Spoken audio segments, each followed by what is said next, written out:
So that was really nice bit of fat wood there. That's actually a purchase bit that I bought years and years ago, and I had it in my kit for so long, and I haven't actually used it. It's by Light My Fire. Really good quality, and it just comes as a squared piece. Now you could find this, like I said, it's just something that I had before, and I'm using the One Tigris little firebox here. Really nice, especially for a little woodland like this. There's quite a bit of duff on the floor, and it's good to just keep things nice and contained. So I'm just going to put everything back in my tinder pouch so I know where it is, and attach that onto the molly loops on this bag.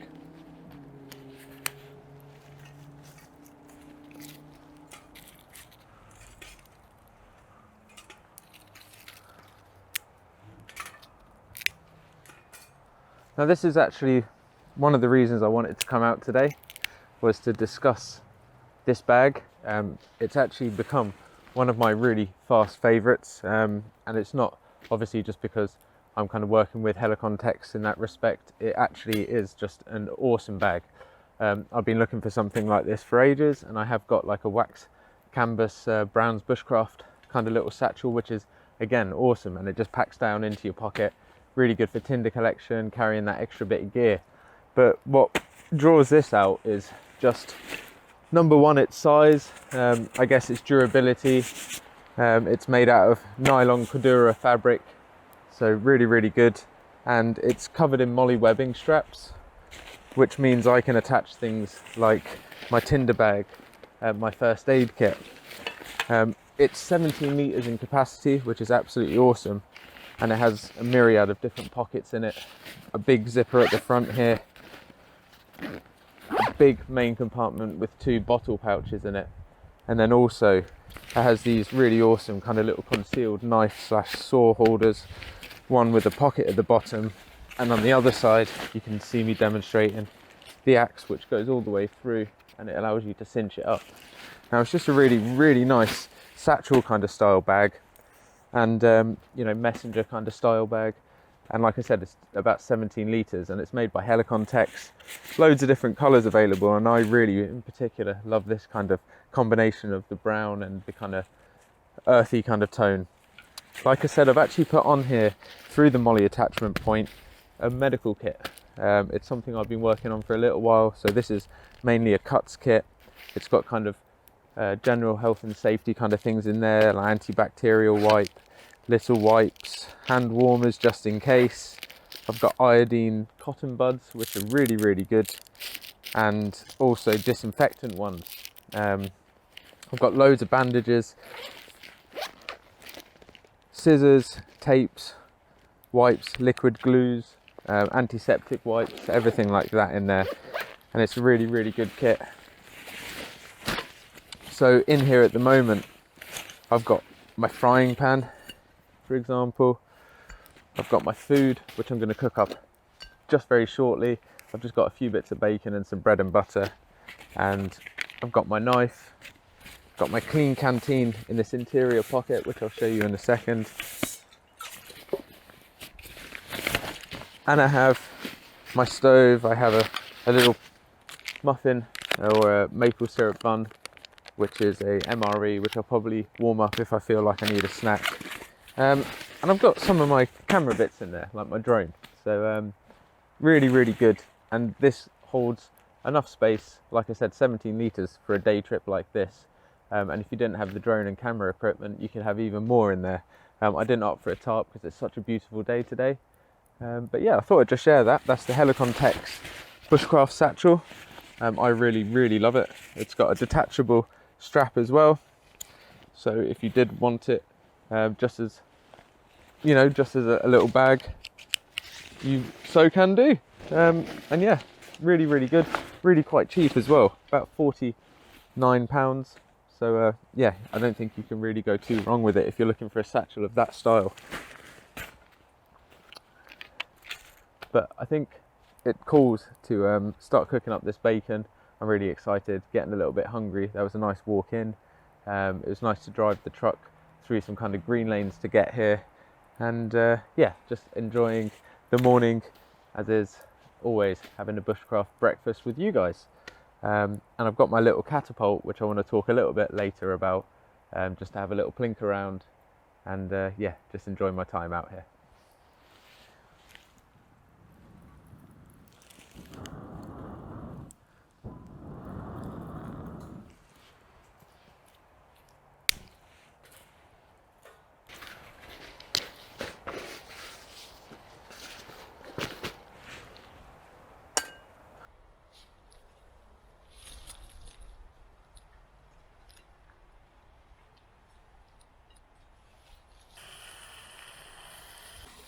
So one of the cool things is when you're not using one of the saw pockets, the ones with the closed bottoms on this side, you can just pull forks and stuff out of it because it's another little storage container. So yeah, really handy.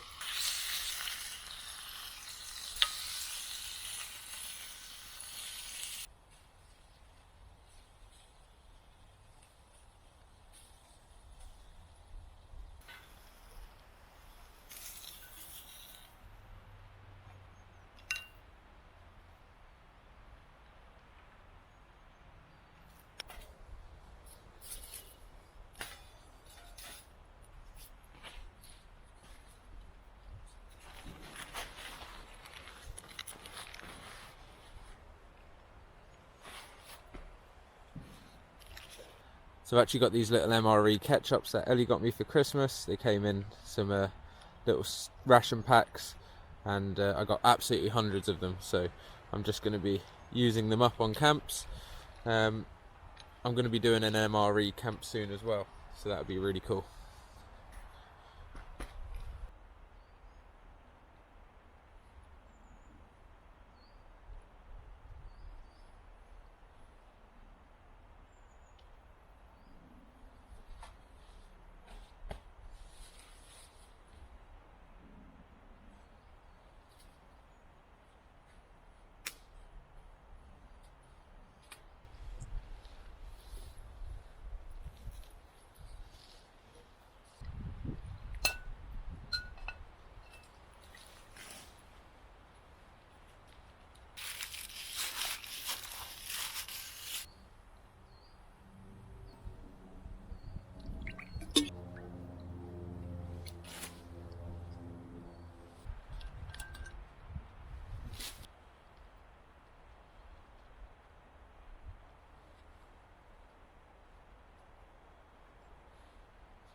So I've got my slingshot here. It's a sweet chestnut slingshot that I made a while ago. Tom actually inspired me to make this. He made one out of oak, really nice. And TJ Into the Wild both got me and Tom back into catapult shooting. I hadn't done it for a year or two. And yeah, I wanted to make an over the top frame because my other one was through the frame. And TJ gave me some really nice bands with some wasp pouches on. So I'm going to just have a little plink with this and see what we can go, see what we can hit. So yeah, it's really important to actually talk about slingshot safety. Not so much your own safety, that's obviously important. So I'm not going to go into the details of how to shoot properly. More just where to shoot, when to shoot. There's no one around here, which is really good. I'm looking at a backstop of kind of earth that kind of ramps up ever so slightly, and I'm aiming down towards the ground at the base of a tree. So I'm not aiming halfway up, which can then, obviously the trajectory of this metal ball will fly. And talking about ammunition, I'm using 8mm steel balls. And obviously when they go into the forest after probably 4 or 5 months, maybe even weeks, because of the compound that this is made up of, it will just break down. It's just a ferrous material and it will turn back into rust. Turn into iron oxide and just go into the ground. Obviously you don't want to be just lobbing millions of them willy-nilly, but you don't want to do that anyway when you're shooting. And also if you are hunting with them, obviously one, you need permission where you're shooting, and two, do not ever use a stone or a pebble. And it's not because it doesn't work, it most certainly will. It's actually because if you do so, you're actually then breaking the law under the Stoning of Animals Act. So it's illegal to use a stone or a pebble to kill an animal, and by doing so with a slingshot, you could be in kind of breach of that rule there. So yeah, just something I wanted to share. Like I said, this is my little sweet chestnut slingshot that I made. Really nice over the top. And thank you, TJ, for the bands. I've just got a really nice pine there, and I'm just aiming at the bottom of it. There's a little bit of kind of wind broken damage on it, so yeah, it's absolutely perfect. And there's a good backstop behind it, so we'll just see. It's a really small target, it's only about this round, and it's kind of laying over, so we'll see what we can do.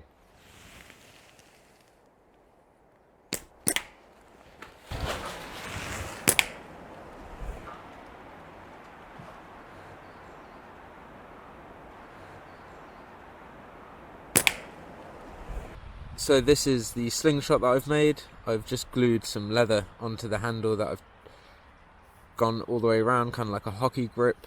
And these are the bands that TJ made for us, me and Tom, and it's got wasp pouches. I can't remember what the bands are made of, but if I ask him, which I will, I'll put it in the description down below.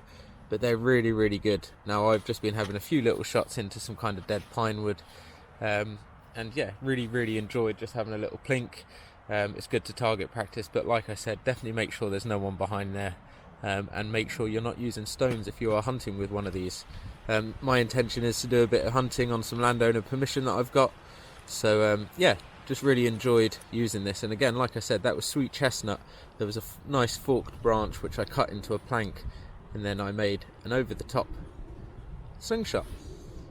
But yeah, really nice, and a nice skill to carry when you're outside because it's completely legal. So I had a great time slingshotting, just good to kind of get the aim in again. And thank you ever so much, TJ, for those bands. They're working an absolute treat.